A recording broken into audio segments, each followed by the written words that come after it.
Hi dears, ഇന്നത്തെ പുതിയൊരു വീഡിയോയിലേക്ക് എല്ലാവർക്കും സ്വാഗതം.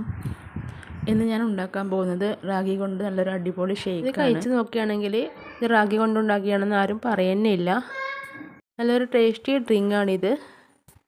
ഇതിലേക്ക് ഞാൻ 2 ഇൻഗ്രീഡിയൻസും കൂടി ചേർക്കുന്നുണ്ട്. എല്ലാവരും ഇതൊന്ന് ട്രൈ ചെയ്ത് നോക്കണം കേട്ടോ. അപ്പോൾ നമുക്ക് വീഡിയോയിലേക്ക് പോകാം.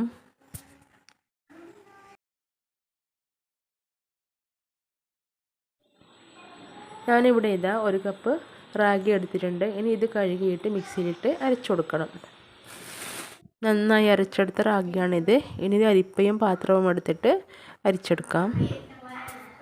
ഒരു വട്ടം അരിച്ചെടുത്തതിന് ശേഷം വീണ്ടും ഞാൻ കുറച്ച് വെള്ളം ഒഴിച്ചിട്ട് അരിച്ചെടുക്കുക കേട്ടോ. അരിച്ചെടുത്ത റാഗി ഞാൻ ഈ പരുവത്തിൽ കുറുക്കിയെടുത്തിട്ടുണ്ട്.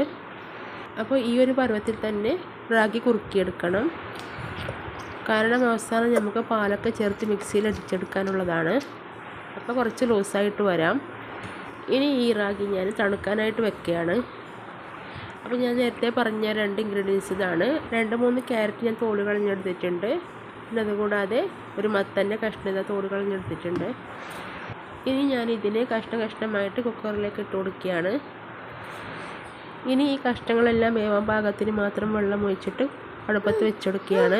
അപ്പോൾ ഇതിലേക്ക് ഞാൻ 1/4 ഗ്ലാസ് വെള്ളം മാത്രമാണ് ഒഴിച്ച് കൊടുത്തിട്ടുള്ളത്. ഇപ്പോൾ നമ്മുടെ മത്തനും ക്യാരറ്റും വെന്ത് കിട്ടിയിട്ടുണ്ട്. നമ്മുടെ റാഗിയും തണുത്ത് കിട്ടിയിട്ടുണ്ട്. ഇനി ഇത് മിക്സിയിലേക്ക് ഒഴിച്ചെടുക്കുകയാണ്.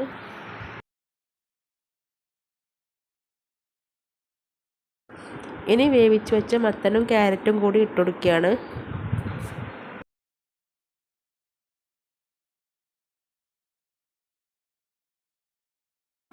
ഇനി ഇതിലേക്ക് 3 ടേബിൾ സ്പൂൺ പഞ്ചസാരയും കൂടി ചേർത്ത് കൊടുക്കുകയാണ്. നിങ്ങളുണ്ടാക്കുമ്പോൾ നിങ്ങൾക്ക് ആവശ്യമുള്ള മധുരം ചേർക്കാവുന്നതാണ് കേട്ടോ. അപ്പോൾ ഷുഗറൊക്കെ ഉള്ളവരാണെങ്കിൽ തീരെ പഞ്ചസാര ഇടാതെയും ഉണ്ടാക്കിയെടുക്കാം. ഞാനിവിടെ ഇതിലേക്ക് ഒരു നുള്ളു ഉപ്പും കൂടി ചേർക്കുന്നുണ്ട് കേട്ടോ. അത് കാണിക്കാൻ മറന്നുപോയി. ഇനി ഇതിലേക്ക് ആവശ്യമുള്ളത് ഒരു കവറ് പാലാണ്. കട്ട പാലാണ് ഞാനിവിടെ എടുത്തിട്ടുള്ളത്. ഇത് ഫുള്ളായിട്ട് ഞാൻ ഇവിടെ ഒഴിക്കുന്നുണ്ട്. ഇനി ഇത് മിക്സി അടിച്ചെടുക്കാം. അങ്ങനെ നമ്മുടെ റാഗി ഷേക്ക് ഇവിടെ റെഡി ആയിട്ടുണ്ട്. അപ്പോൾ ഈ ചൂട് കാലത്തും നോമ്പ് കാലത്തും ശരീരത്തിന് ഉന്മേഷം നൽകുവാൻ നല്ലൊരു ഹെൽത്തി ഡ്രിങ്കാണിത്. ഞാനിതിലേക്ക് കസ്കസും കൂടി ചേർക്കുന്നുണ്ട്. അപ്പോൾ നിങ്ങൾക്ക് ഇഷ്ടമുണ്ടെങ്കിൽ മാത്രമേ ചേർത്താൽ മതി.